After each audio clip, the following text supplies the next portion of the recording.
তখন শিক্ষকতার পাশাপাশি ভ্রমণ করতাম। এখন শুধুই ভ্রমণ করি। আমি আসলে নিজেকে ইতিহাস অনুরাগী মনে করি। আমার এই অনুরাগের জায়গা থেকেই আমি ভ্রমণ করছি, ইতিহাসের জায়গাগুলো দেখছি। আর সাথে, সাথে বিশ্ব ভ্রমণে আমার মনে হয়েছে আমাদের দেশে হেরিটেজ ট্যুরিজমের বিকাশটা প্রয়োজন। এই বিকাশটা হতে পারে এই জায়গাগুলো সংরক্ষণ করার মাধ্যমে। কাউকে না কাউকে তো বলতে হবে যে এই জায়গাগুলো সংরক্ষণ করা দরকার, কাউকে না কাউকে তুলে ধরতে হবে।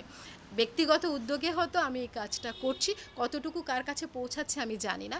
আর আমার যে প্রজেক্টটা রয়েছে সেটার ট্যাগলাইন আমি বলেছি, branding Bangladesh through heritage travel.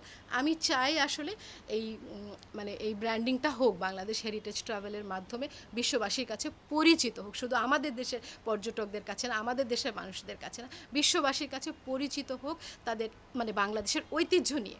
আর আরেকটা বিষয় হচ্ছে আমরা তো বিভিন্ন মানে দিবস পালন করি, যেমন পাট দিবস আছে, জাতীয়ভাবে চা দিবস পালন করা হয়, অনেক রেলওয়ে দিবস আছে। তো আমার কাছে মনে হয় যে ঐতিহ্য দিবস বা হেরিটেজ ট্যুরিজম ডে এটাও পালন করা উচিত প্রতি বছর 64 জেলায়।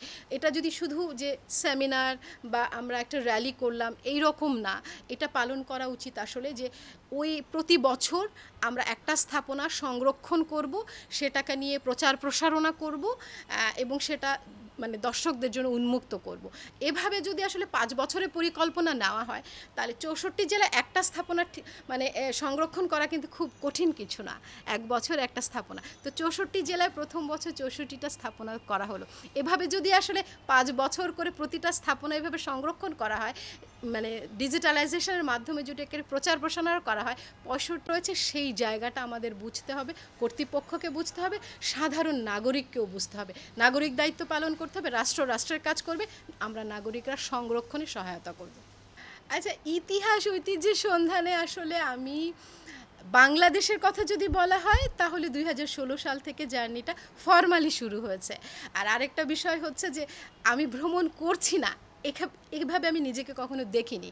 মানে ছেলেবেলায় অবশ্যই সেটা ভ্রমণ ছিল না, পরিবারের সাথে শিক্ষা সফরগুলো ভ্রমণ করতে আমার ভালো লাগতো, নিজের ভেতরে এই বিষয়টা ছিল। কিন্তু আসলে পুরোপুরি এই জায়গায় আমি নিজেকে নিবেদিত করব বা এটা আসলে এখন আমার শরীরে মনে রক্তে মিশে গেছে ভ্রমণ। আর ঐতিহ্যটাও, ইতিহাস প্রিয়তা আমার আছে, আমি নিজেকে ভ্রমণ প্রেমী মনে করি। দুইটা ব্লেন্ড হয়ে আসলে আমার ঐতিহ্য ভ্রমণটা শুরু হয়েছে বাংলাদেশে 2016 সালে।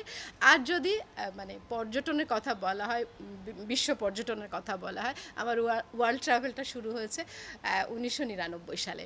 এই দুটোই হচ্ছে জার্নি শুরু হওয়ার বিষয়। কিন্তু তখন আমি শিক্ষকতা করতাম, যখন অল্প অল্প করে ঘুরছি বেড়াচ্ছি তখন শিক্ষকতা করতাম। 2016 সালে যখন আসলে আমার বাংলাদেশের জার্নিটা শুরু করেছিলাম তখনও শিক্ষকতা করতাম। তখন শিক্ষকতার পাশাপাশি ভ্রমণ করতাম। এখন শুধুই ভ্রমণ করি, এইটুকু পরিবর্তন আমার নিজের হয়েছে ভ্রমণ নিয়ে আর কি।